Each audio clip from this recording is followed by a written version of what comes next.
Assalamualaikum warahmatullahi wabarakatuh. Halo teman-teman semua, salam kenal, aku Yusilena Pratiwi. Kali ini aku akan menjelaskan tentang Brayton Cycle sistem tertutup. Di sini aku akan menjelaskan apa itu siklus Brayton dengan TS diagramnya, mengerjakan contoh soal melalui perhitungan manual dan juga menggunakan Software Engineering Equation Solver atau EES. Siklus Brayton adalah siklus termodinamika yang sering diterapkan dalam turbin gas dan banyak digunakan dalam berbagai aplikasi, termasuk pembangkit listrik, industri, mesin jet, dan sistem lain yang memanfaatkan energi dari gas panas. Siklus Brayton pertama kali dikembangkan oleh George Brayton untuk mesin pembakaran minyak pada tahun 1870. Umumnya, fluida kerja yang digunakan pada siklus Brayton ini adalah gas. Selanjutnya dapat dilihat pada gambar, terdapat Brayton cycle tertutup sederhana dan juga TS diagramnya.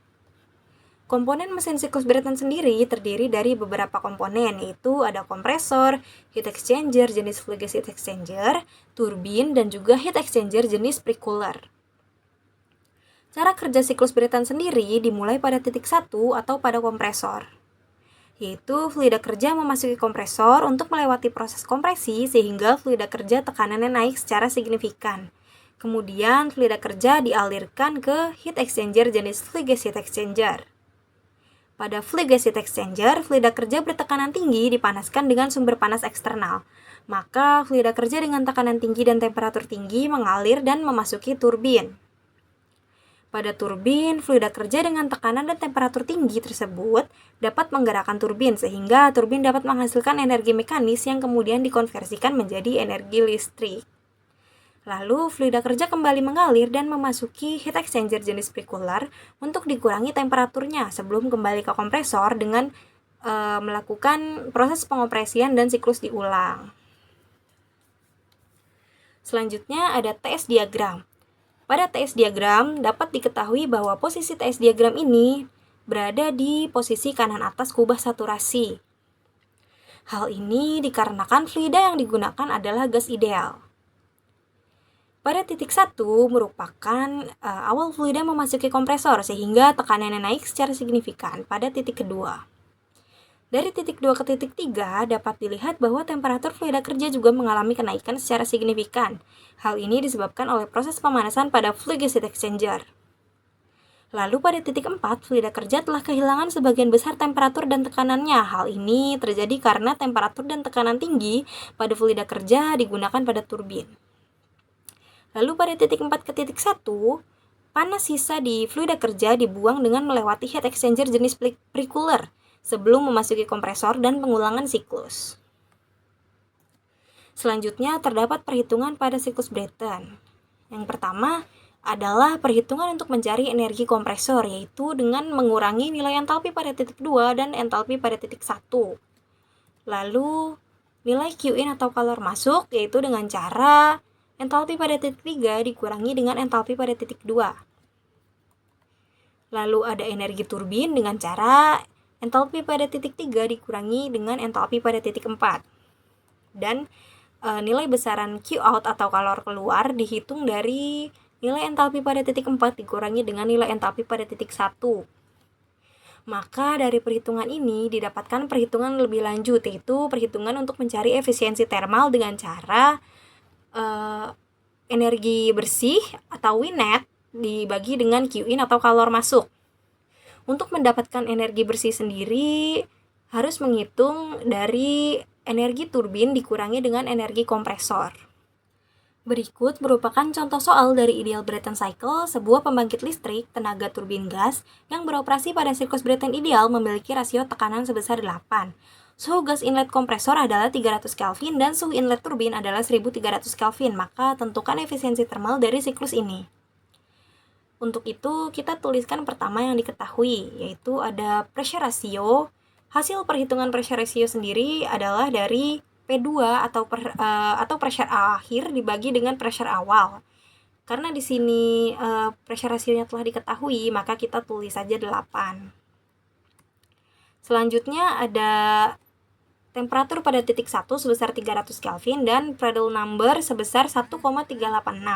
Kita dapat mengetahui nilai entalpinya dengan cara melihat pada tabel termodinamika. Berikut merupakan nilai entalpi yang didapatkan dari nilai temperatur 300 Kelvin, yaitu sebesar 300,19 kJ per kilogram. Selanjutnya, kita akan menghitung nilai entalpi pada titik 2. Pertama, kita akan menghitung Prandtl number-nya juga untuk di titik 2, yaitu dengan cara PR2 sama dengan P2 per P1, atau bisa diganti dengan RP dikalikan dengan PR1, maka 8 dikalikan dengan 1,386, yaitu sebesar 11,09. Dari nilai PR2 ini, kita dapat mengetahui nilai temperatur pada titik 2 dengan melihat tabel termodinamika juga. Nah, bisa dilihat dari nilai Prandtl number 11,09 tadi, atau bisa dibulatkan menjadi 11,10, nilai dari temperatur pada titik 2 adalah sebesar 540 Kelvin. Nah, tadi juga bisa dilihat nilai entalpinya dari tabel termodinamika, yaitu sebesar 544,35 kJ per kilogram. Maka dari perhitungan ini kita akan mendapatkan perhitungan energi kompresor, yaitu nilai entalpi pada titik 2 dikurang dengan entalpi pada titik 1. Hasilnya adalah 244,16 kJ per kilogram. Selanjutnya kita akan mencari nilai entalpi pada titik 3, yaitu variabel yang diketahui ada T3 sebesar 1300 Kelvin dan PR3 sebesar 330,9. Hasil dari entalpinya adalah 1395,97 kJ per kilogram yang didapatkan dari tabel termodinamika juga. Maka kita dapat nilai Q in atau kalor masuk, yaitu sebesar 851,62 kJ per kilogram. Selanjutnya kita mencari nilai entalpi pada titik 4. Sama seperti PR2, perhitungannya adalah P4 per P3 dikalikan dengan PR3, yaitu sebesar 41,36. Untuk mendapatkan nilai temperatur diambil dari tabel termodinamika, yaitu sebesar 770 Kelvin, dan nilai entalpinya sebesar 789,37 kJ per kilogram. Maka kita mendapatkan nilai energi turbin, yaitu sebesar 606,60 kJ per kilogram. Dan kita mendapatkan nilai Q out atau kalor keluar juga 851,62 kJ per kilogram. Maka dari perhitungan tersebut kita akan mendapatkan nilai efisiensi termal dengan cara energi bersih dibagi dengan kalor masuk. Untuk mencari nilai energi bersih, kita harus mengurangi nilai energi turbin dan energi kompresor, yaitu sebesar 362,4 kJ per kilogram. Maka nilai efisiensi termalnya adalah 0,426 atau 42%. Selanjutnya, aku akan menggunakan Software Engineering Equation Solver atau EES untuk menghitung contoh soal tadi.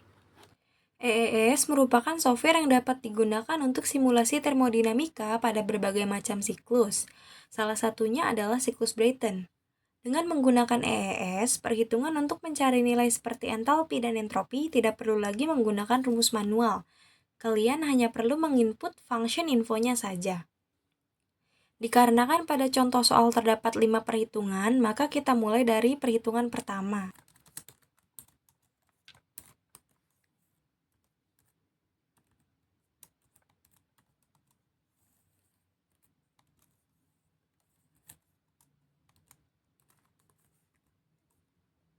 Seperti yang sudah dijelaskan pada perhitungan manual, RP merupakan pressure ratio yaitu sebesar 8, sedangkan PR adalah Prandtl number yang merupakan parameter fundamental tanpa dimensi dalam mekanika fluida dan perpindahan panas.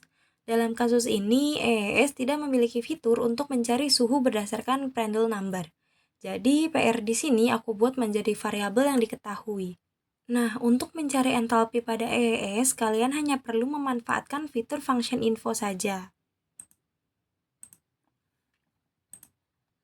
Karena fluida yang digunakan di sini adalah ideal gas, maka yang aku pilih adalah ideal gas. Selanjutnya, simak videonya sampai selesai ya untuk mengetahui perbandingan antara menghitung manual dan menggunakan software EES.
Berikut merupakan perbandingan antara perhitungan manual dan menggunakan software EES. Dapat dilihat pada hasil entalpi 1, entalpi 2, pada Winnet, dan pada efisiensi termal memiliki nilai yang sama. Jadi, menurut teman-teman semua, lebih mudah menghitung manual atau menggunakan software EES? Silakan mencoba. Terima kasih telah menyaksikan video simulasi ini. Assalamualaikum warahmatullahi wabarakatuh.